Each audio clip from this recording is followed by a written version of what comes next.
we'll just kind of pop over to a slideshow and we'll start from there, and we'll just do a little slideshow, a little live stuff, a little interactive stuff. And here is where I was hoping to start.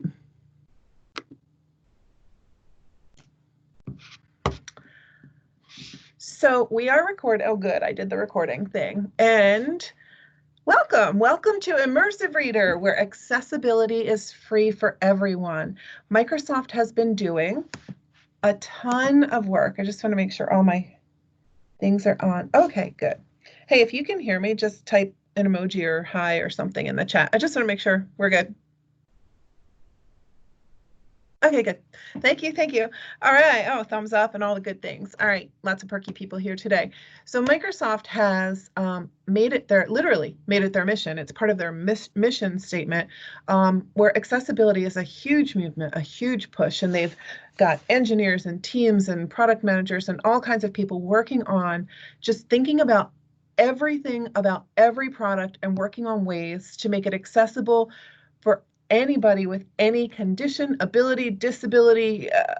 It's fabulous, and it's been a fun journey to be on with them. I've been a Microsoft MIE and an MIE expert and a fangirl for the past, I don't know, like 5 or 6 years. So I've kind of been on this journey with them, watching all this magic develop. And if you haven't seen it, you're going to fall in love with it. If you have seen it, I'm hoping you'll pick up a new thing or two today. We'll just have a little bit of fun. All right, so let's pop over here. Here's the overall plan. I do like to start by telling you kind of where we're going to go. First of all, if you notice in the red box on the left, that says Microsoft Teams meeting. So we're now hosting these webinars in Microsoft Teams. For many of you, this may be a new environment. I know as we've gone to remote learning and the world has gone crazy, we're using all kinds of different platforms to connect, and this is Microsoft Teams. It's a beautiful platform. It works seamlessly. I love it. I use it multiple times every day, and it's great for doing things like this. I would ask you to mute and turn your video off, but it looks like everybody has done that. So thank you. It just makes it easier in the beginning, and then later, if you want to turn your microphone on as we move through this a little bit, it'll be really relaxed and we can do that. I did want to let you know that the chat is open though. So there's a hovering toolbar. If you take your cursor and hover it toward the bottom of your screen, there's like a floating toolbar. There's a thing in there that looks like a speech bubble. If you click on that, a chat window will open on the right-hand side, a column on the right-hand side of your screen. Chat away in there. I am presenting on this computer, but I have a second computer open where I can see that chat, and I'm not always great about looking at it, but I will try to look over a lot. And I see that we've got some experts in here too, who might even be able to field some questions, and you guys can support each other there. And at the end, I always do come back and check the chat. All right. Oh my goodness. Speaking of chat, I'm doing too much of it. All right. Slides, demo, closing slides. That's kind of how this will go. So we'll do a couple of these slides and then I'll hop out of them. I love doing live demo. It's my preferred way to share. And then I'll come back. I have closing slides for you. Stick around for those at the end because there are at least 2 things you're really going to love and want toward the end of this. So let's get started. Oh, over on the right, on the blue box. This is just a big old thank you to Microsoft and Q. They are sponsoring this series of webinars, and they're calling it the Global Edtech Academy. So it's #GETA. And they're sponsoring this series. They've got about 25 or 30 different presenters presenting all summer long. Come back and check the schedule. It's posted and updated weekly. And they're just kinds of all wonderful people sharing all wonderful things for every age, level, specialty, Microsoft experience, no Microsoft experience. There's something for everyone, and it's all free. So thanks to them and thanks to you for coming for it. There's the link. It's aka.ms/get-a-schedule. It's really easy to remember, so you can check that really often.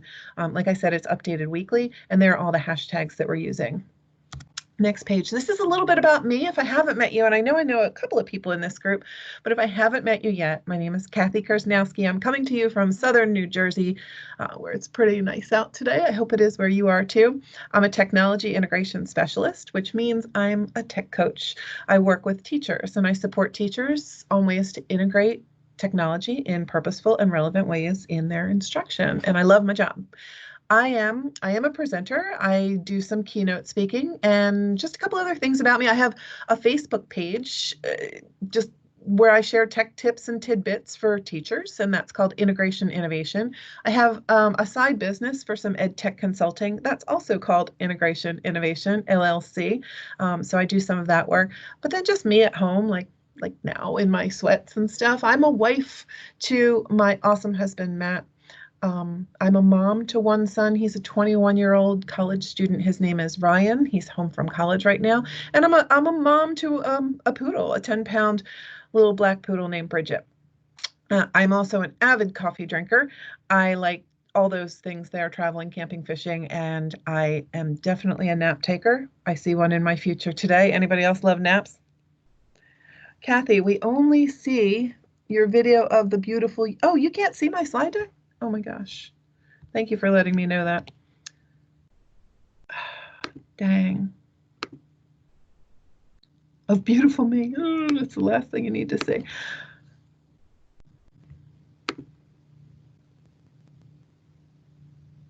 Think it's coming. Slowly but surely. There it is. Oh my gosh. Okay. I am so sorry about that, everybody. Well, this is what you missed. This is the plan for getting started. These were the boxes that I was referring to.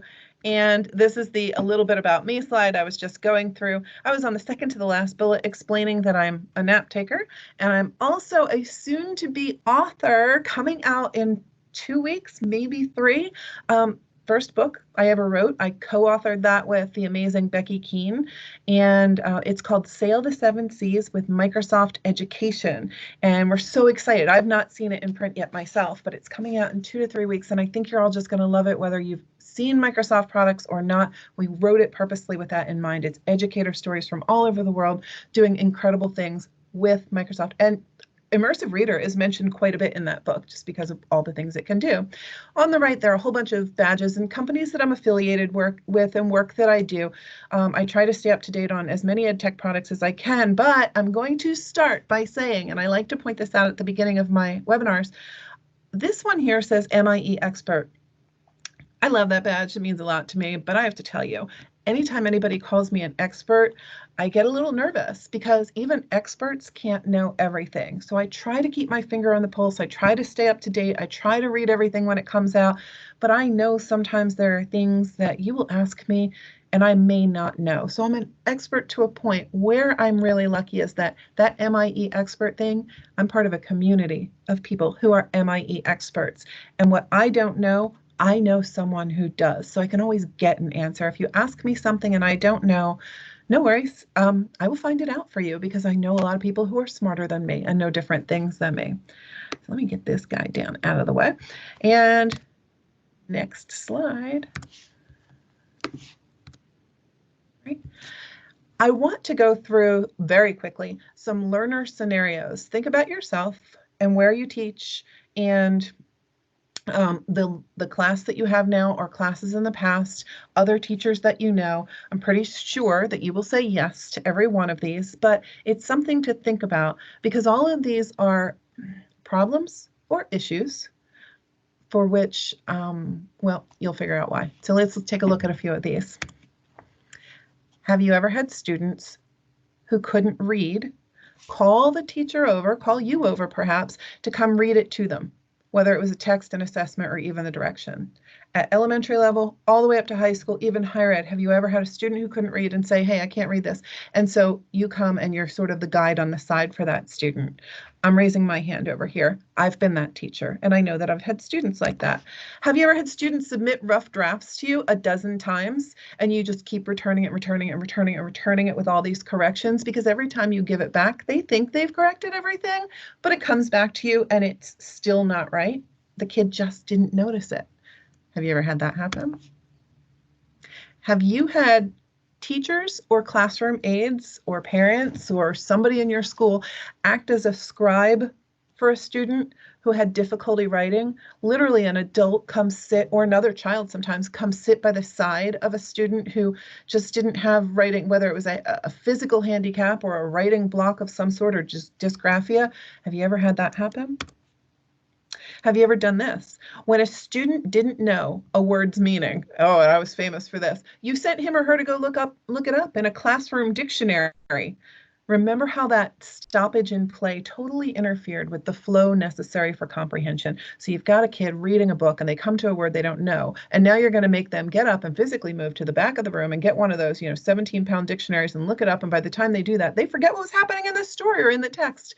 I know that happens. Thank goodness we have some online dictionaries now, but still, these things happen and it interrupts the flow. Hey, do you know teachers that prompt students again and again? Just follow along, because they're always losing their place when text was being shared or read in class. Elementary teachers, you might say, follow with your finger, or, these kinds of things. Getting kids to focus in on where we are, because they lose their place. We have learners like that. Can you think of some of your students for whom it is a struggle because their families at home speak different languages? So maybe the student does too, or maybe they've got some mixture of their home language and the language from the country where you are. We speak English where I am. Do you know some non-native speaker students who still don't know every word or phrase or colloquialism? How could you? And they maybe just have a special teacher who comes in to help them. In my school, we call that an ELL teacher, an English language learner teacher, who comes in and literally squats next to the desk or pulls up a chair next to the desk of these students, or maybe pulls them back to the back of the classroom and works with them because they're not understanding everything that the regular classroom teacher says. Or they get pulled out of class entirely and they go to a different room for a small group or a one-on-one with a teacher who specializes in teaching those students. Yes, sometimes that's necessary, but I think you get where I'm going with some of these. Have you ever seen teachers? Oh, I'm sorry about that. Who were at the copy machine. I've done this. I used to be a special ed teacher, who were at the copy machine enlarging text and then highlighting key parts so that your students who have trouble seeing it were handed their own special copies in class just for them. In my district, and in where I work, we have these things called IEPs, Individualized Education Programs. I'm sure you've heard of them. And a lot of our students have modifications that require these things. And I've done it and I've seen it done. It's pretty commonplace. And this one, can you think of some students who've had to pull out index cards or bookmarks to read in class because too much text on a page just made it impossible to focus? Sometimes I have that difficulty myself, I'll admit.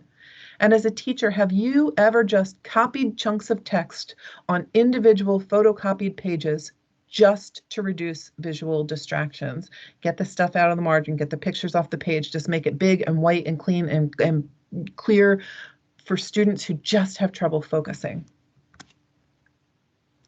And lastly, I want to point this out. Just remember how stigmatizing all of this is. Even though it's all done with good intention, it's all meant to help, and it all relies on one thing. It relies on people. It relies on your students needing people, another human to come do or help or assist with a thing. You need a scribe to come sit with you. You need an ELL teacher to translate for you or to pull you out of class to explain something. You need somebody to make photocopies for you. You need somebody to enlarge text for you. You need somebody to read aloud to you. All of those things rely on people. And I've been the person doing those things. I've been that teacher, and I'm sure many of you have too.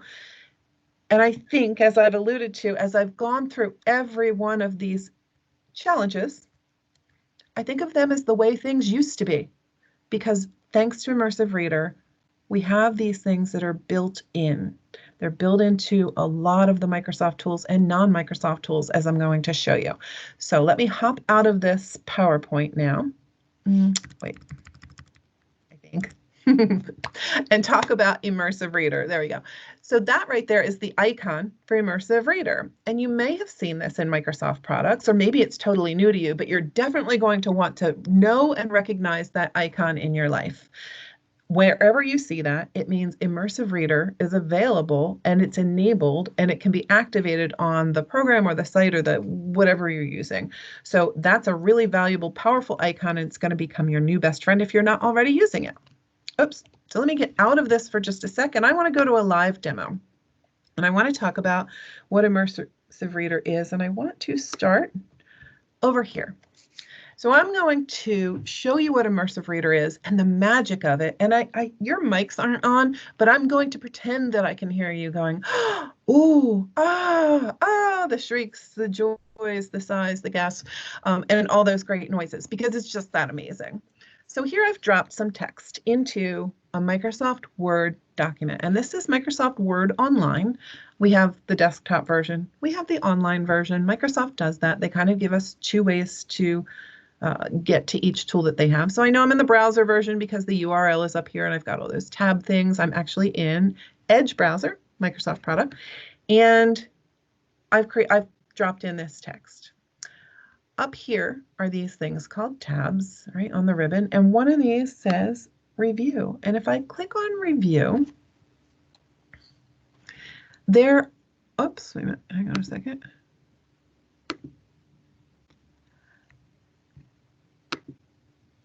Hang on.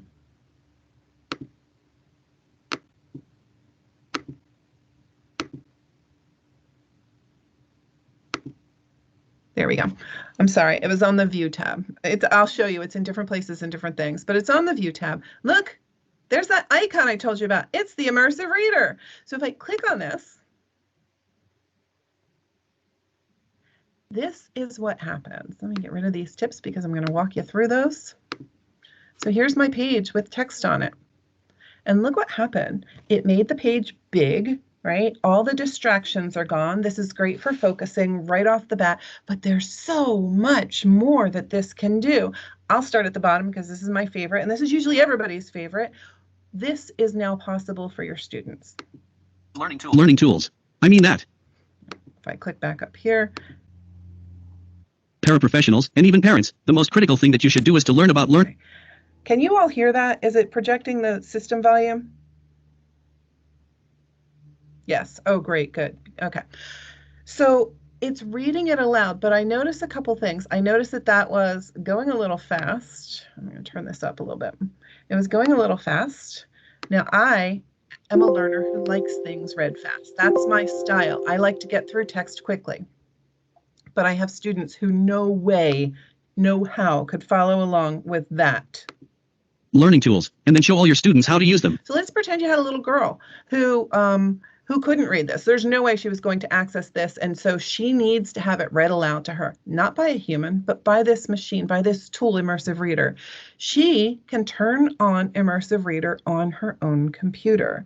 You don't have to go do it for her. You don't have to enable it. You don't have to push this feature out to her. She just needs to know that it's there, and she can turn it on. And while every student in your class is looking at this same exact text on their computer in a regular Word doc, this little girl has quietly, privately, non-stigmatizing, opened it up in this way, and she's going to choose from all of these settings. So let's just say we've got a little girl, and she clicks on this, and she says, well, I'm a girl. I want this to be read in a female voice. And I'm going to slow it down. I'll move it toward the turtle, and I'll try it again.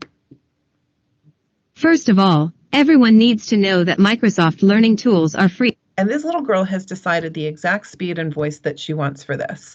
But wait, there's more. If you come up to these three things, each one of them has a power set of tools inside of them. So let's look at text preferences. First of all, every learner who uses this, adult or student, has the ability to enlarge or shrink this depending on how they learn best. So somebody with a visual impairment might make it very large, and somebody who just likes to see everything in one place on a page like this could make it much smaller and still have it be read aloud to them. Okay, I'll put it back around here. They also can increase, look at that, the spacing. Look at the difference that makes. Do you have learners who would prefer to read like this?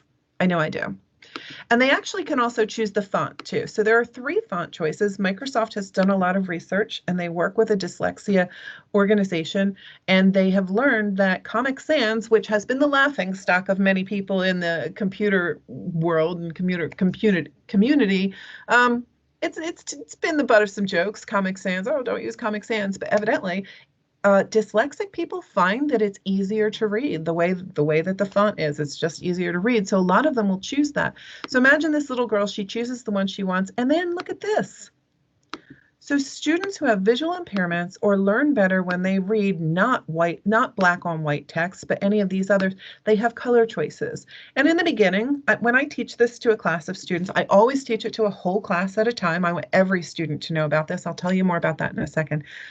I show them this, and you know what? They play with it. And they play with it for a couple of days.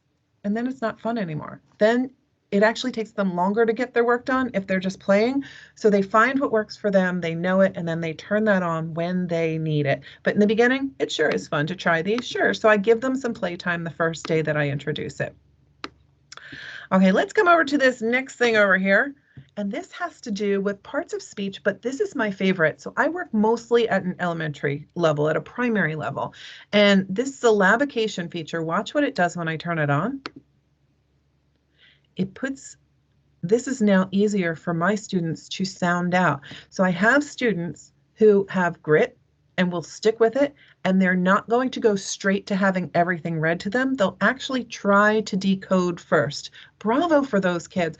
And so now they're going to look at this word that maybe they weren't getting, and they'll go parents. And because it's syllabicated, they've just got more access to that word. They've got a better shot of figuring it out, which is, you know, what reading's all about. So I do love that, and I use that one a lot. And then if you're teaching parts of speech, if I click this, the nouns all turn purple, or verbs will turn blue, or adjectives will turn green, or adverbs will turn this color brown here. If you have a student who is studying adjectives and they went and turned them all green, but that student has red-green color blindness, which we know is pretty prevalent, especially in boys, don't worry, they can pick whatever color works for them. So maybe they want to make that red instead. And then all the adjectives will turn red. Great. This one I like especially for English language learners, kids who maybe need to hone in on those verbs so they understand the action that's happening in a sentence so that they can use context clues to figure out the rest of the sentence. Really like that. Hey, I usually forget to show this one, and I don't want to. Let me put the verbs. Let me put them all on. Boom, boom, boom, boom. And I'm going to turn on show labels, and you'll see what that does. So if your students need that extra support, you know, where they're actually looking in the text, because I can close this box and that just won't be there anymore. And now they can look at the text, see those colors, and they've actually got that little label or that little clue above there that reminds them, oh yeah, that's an adjective. Brown was adjectives, right? In case they had forgotten. So let me pull this back. I'm going to set everything back to quote unquote normal, right? Because what's normal for me may not be normal for somebody else. And I'm going to show you this one. This one's actually my favorite. This little book icon on the right. So powerful. Again, I work mostly with elementary, but I have used this on occasion myself. The line focus reader is, let me close this out. It actually will focus and kind of dark gray out. It's not quite black, right? You can still see the text in the background, but it will focus on just one line or 3 lines or 5 lines, and I'll show you that in just a second, and it will still read aloud while that's enabled. So watch. Thank goodness those days are gone. Thank goodness for Microsoft's learning tools. And so that stays on even when the read aloud is happening. And like I said, a student could choose, oh, no, I need a little bit more text that I can see on a page. One line is pretty restrictive. Okay, you set up your individual settings, right? It's built in, or 5 lines. Okay. So I'll turn off the line focus so we can come back out, and I want to show you this. I can hear you making happy little noises when I do this. If I turn on the picture dictionary, it doesn't work for every word, but there are many words in here that when you click on them, let me try tools, a picture clue comes up. Great for your ELL students, great for your young readers, great, you know what, great for me depending on the level of the text. If I am reading difficult text and I click on a word, I'm like, what is that? Oh my gosh, a picture clue is just going to be the coolest thing. I didn't have to go out to a dictionary. I've got a picture clue, and it's like, oh, that's some kind of a tool. And like I said, it won't work for every word. The word to, it won't work for, you know, the word for, it won't work for. But let's see if I click on schools. Oh my goodness, look, it even has a school of fish. So it's just such a great assist, a great help for kids who really want to stick with it and try and figure out the text on the page. But wait, there's more. I haven't gotten to one of my all-time favorite things. This translate feature is, I can't even believe it's hidden down here. It's the most powerful, wonderful thing. You can choose from over 60 different languages. Look at them all. and have this document completely translated with a click. Let's be Italian today. I don't speak Italian, so I won't understand this, but let's do this. And I clicked on document, so the entire document, look at that, was translated into Italian. And if I click this, it reads it with a great Italian accent. Grazie a Dio quei giorni sono andati. Grazie a Dio per gli strumenti di apprendimento di Microsoft. Isn't that amazing? Okay, so now back to like scenario things. This year we had a student come into a second grade classroom. He was a Spanish speaking student. The teacher spoke no Spanish. And he was cute, this cute little seven-year-old chubby cheek boy. And he came in and he did not understand a thing the teacher was doing, but I was able to pull him out, and I don't speak much Spanish at all, certainly not functionally, but I got a few words out, and through gestures, I was able to show and teach him this. And then anything that was pushed out by that teacher, he could access through Immersive Reader. All the other kids had their page open on their computer. So did he. He didn't look any different. He plugged in a pair of earbuds, put them in his ear. Again, he doesn't look any different. Nobody's pulling him out of class. Nobody's reading this to him. He doesn't have a special adult who comes and sits by him. He literally was able to enable this himself at 7 years of age and just do what everybody was doing at the same time. He looked around, saw what the other kids were doing, put his earbuds in, turned this on, set it to his language, which was Spanish from Mexico, and then he listened to it instead. And he probably slowed the voice down, all those things. What a wonderful, wonderful tool for students to be able to just turn on by themselves. Original Italian, you can toggle between the two things. So really, really amazing. That's what is possible with Immersive Reader. Are you freaking out? Isn't it awesome? All right, let's come back. Remember where I told you? I was in Microsoft Word Online, remember? So here's Word, and then I was online because here's the URL. I do want to show you this. I think it's important. Microsoft has put this in a lot of their products. And down here, I dropped kind of the same text into Microsoft Word, the desktop version, the icon that sits on your desktop. So you'll notice the ribbon and the toolbar on this is a little richer. There are more features in this version, and things are in different places. So that's why I often have to click around. I'm never sure if it's in review or view. So I usually come up and I click on these, and here I can see in review, it's over here. It's actually called Read Aloud. All right, let's try that. Devices. A tool by definition is just something. And in the online or the desktop version or the this version, it looks different, right? So here it's called Read Aloud. We've still got that capability. We've got our pause controls over here. I have a little reading speed kind of a thing, and I can choose from some different voices, but I don't have all those other bells and whistles. So Microsoft is pretty famous for releasing features in one version, and then once it's out and it's successful, they'll slowly unfold those and put them into other versions and other products and things like that. So sometimes you just have to look and see if you can figure out where things are. Are you also seeing the translate up here? Yes, I use this a lot when I'm sending home newsletters to my school. I have some Greek students in my school. I have several Spanish students, and I have a couple of Korean families. So sometimes I'll come in and I'll use the translate button here.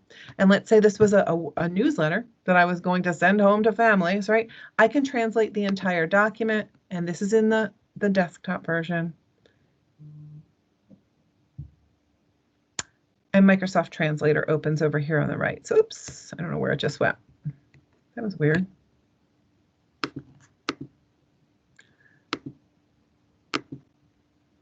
And it will just ask me to choose the language that I want to translate to.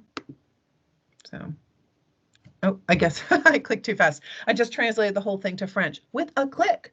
So now I print 3 copies of this, and those go to my French families, right? So you can take the same document and easily, boom, boom, boom, boom, boom, get this to your families at home and people who need to read this in their native language. It's that easy. It's your same document. You just clicked a button, and there it just went so fast.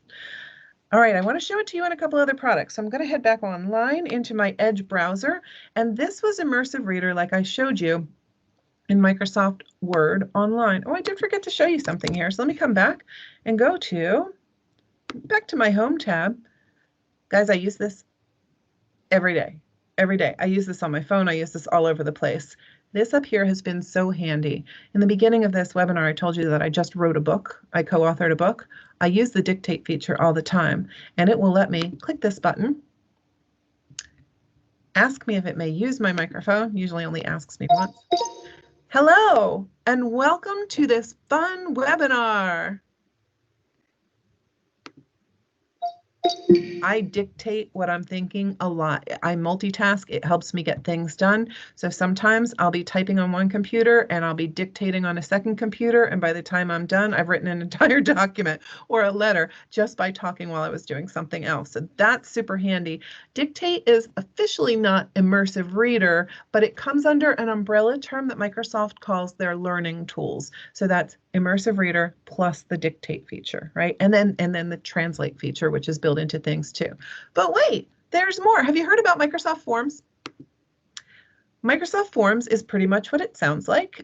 It's a place where you can create forms, surveys, and quizzes, and it's all linked to our Microsoft account. By the way, this is free. You can go to office.com, sign up, and get your own account, and then you'll have access to this too. It's one of the apps that lives over here in what I call the waffle, because it looks like a waffle, but they usually call the app launcher. So Microsoft Forms is one of those choices, and it lets me make quizzes, surveys, and forms. So before you got here, I made this silly little, what did I call it? A happy little quiz. And I just put a few questions on here. Here's the scenario. I have to tell a story for this one. So earlier this year, before COVID hit, I was working in a school, and the classroom next to me was a third grade classroom with two teachers, the classroom teacher and a special education teacher. And the special education teacher came into the room where I was, a quiet classroom, and she said, "Hey, can I bring about 10 students in here? I need to read a quiz aloud, a test aloud to them." And I said, "Sure." She brought them in. This test or quiz was 40 questions long. She read every single question. They were all multiple choice, so she read every one of those 4 answer choices. And you know there were kids who were going, "What was choice 3 again? What was choice 2 again?" And this just went on. It took so long, and it was maddening because I was sitting there. I didn't want to interrupt. I wasn't about to jump out and share this right then, but it's so profound, the difference between what I was watching there and what I'm about to show you now, because had she known about Immersive Reader, she could have pushed this quiz out digitally to her students, and everybody in the class could take this quiz on their computer, right? Nobody looks different. There's no stigma attached to this because Immersive Reader is all throughout this. A happy little quiz. And so these students can listen, if they can read this one, fine. If it's difficult, they can have it read to them. And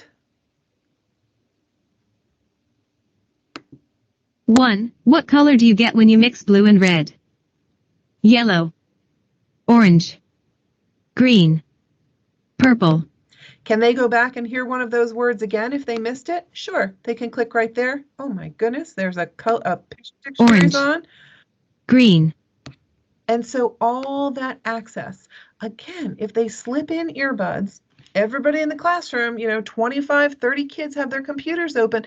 They don't look any different. Nobody notices them. They're not pulled out of class for an hour to have something painfully read to them in this stigmatizing group. They just enable it themselves. They know that it's there and they can turn it on. Yep, it lives in Microsoft Forms. So you've seen it in Word. You've seen it in Word Online. You've seen it in Microsoft Forms. I'm going to keep going. So here I'm in Microsoft Teams, which is like the most powerful, awesome, amazing place where I live every single day. And I've created this silly one here called Kathy's Fun Team.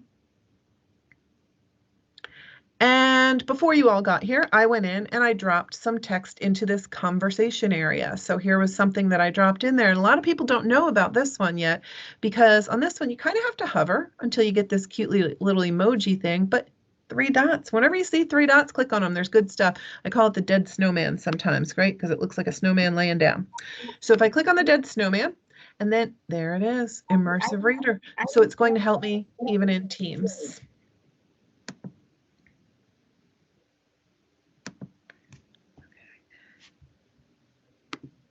Kathi Kersznowski at Monday. I didn't pronounce my name wrong, but that's okay.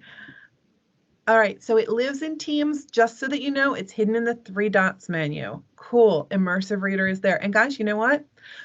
This one I use a lot, and a lot of people don't know about this one either, but this is, hello, welcome to my email.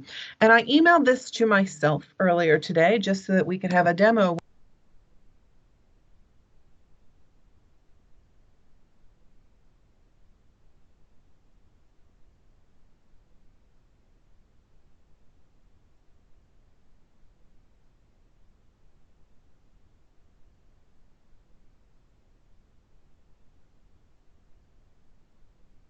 Kathi, you are muted. I'm not sure how you got muted.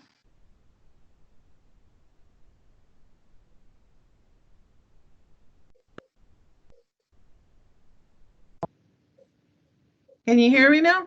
Yes. Yes. Oh my gosh, thank you for letting me know, Alice. That's so embarrassing. Okay, so I was just showing that Immersive Reader, even available over in Outlook, and I'm just trying to find it right now. Nope. View. There it is. Show in Immersive Reader. And it will read my emails out loud to me while I'm doing something else. Thank goodness those days are gone. That's right. Thank goodness. I've got Immersive Reader. Thank goodness those days are gone. To make my life easier and streamlined and give me some task back. So even though I don't need this maybe to be able to read it, it sure does make my life easier. And sometimes if I forget my glasses, I'll just come in here and I'll just blow up the text size so that I can read something if I don't have my glasses with me. Do I have an official disability? Nope. But at times I am challenged visually because I wear reading glasses, and if I don't have them, then I need that accessibility feature. So there are lots of times I use these features as well. All right, let's come back to the PowerPoint now that I've shown you all these places where Immersive Reader can live, because one of the things most people ask me is, all right, where is it? Just let me know, where is it? It's in all these places. So I'm sharing this handy chart so that you can see Microsoft has laid it all out for us where it is as of now. Knowing Microsoft and my friends over there, I know that over time, more and more checks will be placed on this chart. It's appearing in more and more places all the time. So in Microsoft products, these are the places where you can find it. But at the beginning of this whole webinar, I did mention to you that these things aren't just in Microsoft products. We can find them other places as well. And I want to talk about that for just a second because the Immersive Reader love is spreading. They have technology. Microsoft has developed this powerful technology, which you're now in love with. And they decided that why should they keep it to themselves? They want to share it with more and more people because Microsoft's goal is to empower every person on the planet to achieve more. So they've got a huge focus on accessibility and they're sharing the tech. They just need the other companies to get in touch with them or for users like us to suggest companies to them.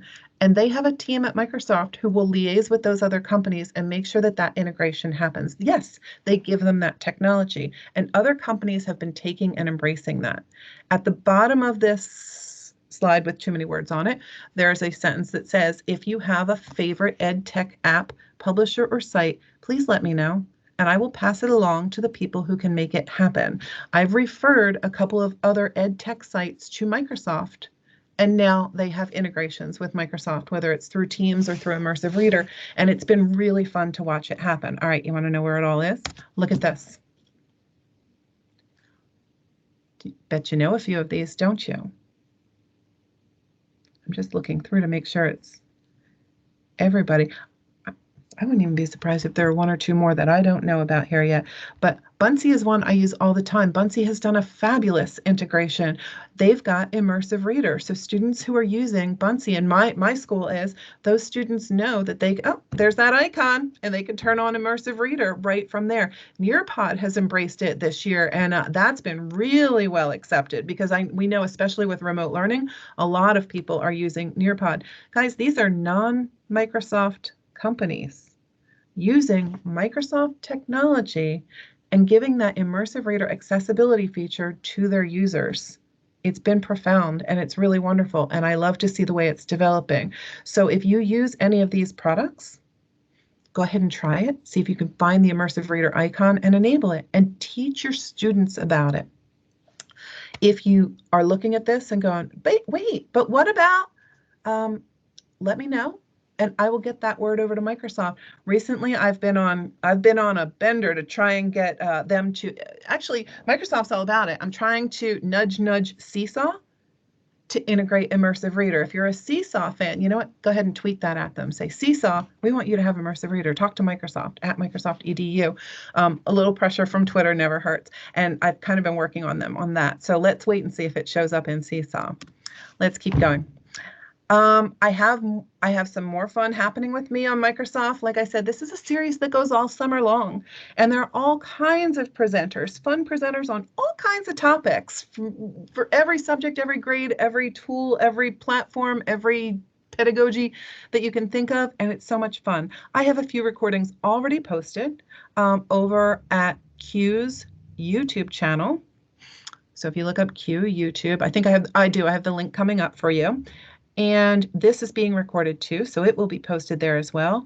If you have questions about this specifically or other things, I have something called Open Office Hours tonight at 8 p.m. my time, so that's 5 p.m. Pacific. So figure out your time zone. If you just want to come and hang out and talk and ask questions and think together, I'll see you there. A couple other things. All right, this is something I'm trying.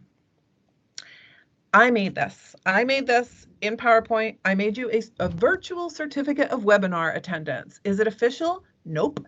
This is not from Microsoft. It's not from Q. I'm not going to email it to you. But if you think that your boss would accept this screenshot from you, go ahead and screenshot it. It's proof that you were here. I've signed, oops, I signed the wrong date, but I've signed it and I've put the little Immersive Reader icon over here. So there you go. There's a virtual certificate, and I'll put that back up at the end if you didn't have time to screenshot it and you want it again at the end. If you think this will fly in your school, you have at it. And I want to say thank you for popping in to join me today, but I want to leave you with these words. And I think that you've picked this up throughout the whole thing, throughout this whole presentation. Do you remember these learner scenarios that we went through?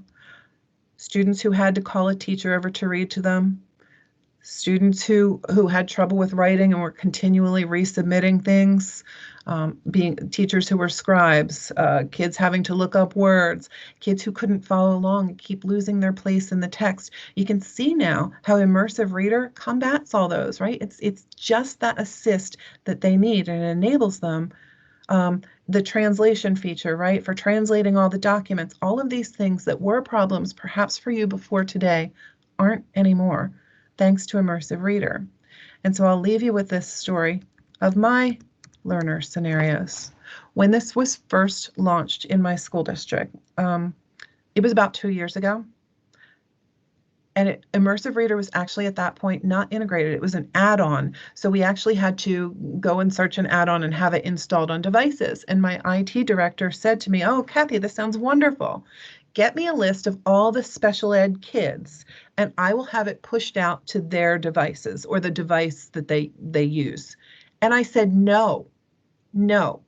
You're going to push this out to every student and every teacher in the district because we all need this at different times.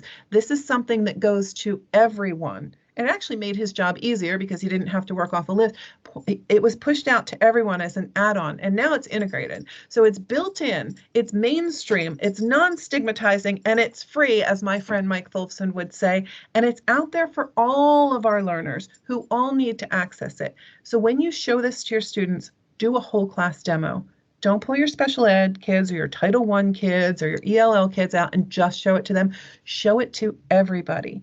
Let them play for a day or two, and then they will settle into only turning it on when they really need it. Because, like I said, it's built in, mainstream, non-stigmatizing, and free. And it's where accessibility is free for all of us. So I'm going to turn this off now, stop sharing my screen, and if anybody wants to turn on their microphone and just come out and ask a question or type it over in the chat, I'm here.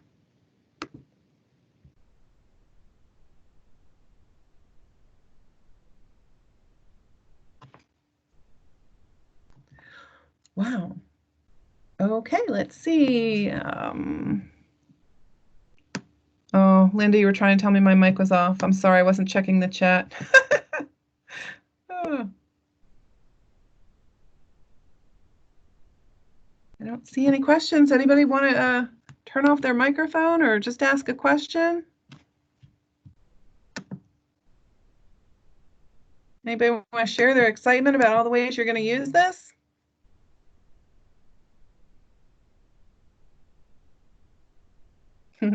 I'm glad.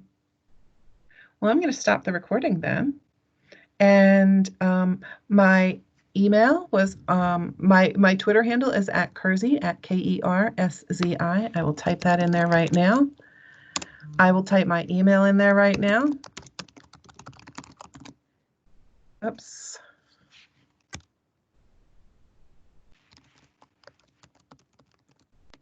If you have any questions and you want to get in touch with me that way, feel free. And if you just want to show up for my office hours to ask a clarifying question or show me great ideas and ways that you're going to use this, I'd love to hear from you. So maybe I'll see you there tonight at 8 Eastern, 5 Pacific. Oh, you want the certificate back up again? You betcha.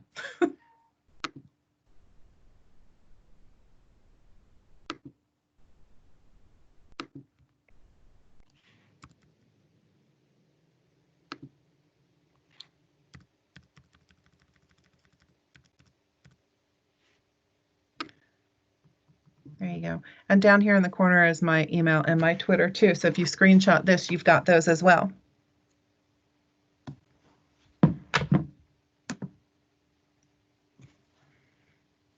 I hope this virtual certificate works for you. I'd love to know if your bosses are accepting this. Mine would.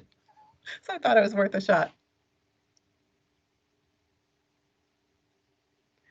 You're welcome.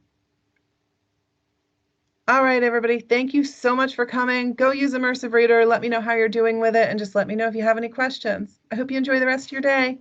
Thank you.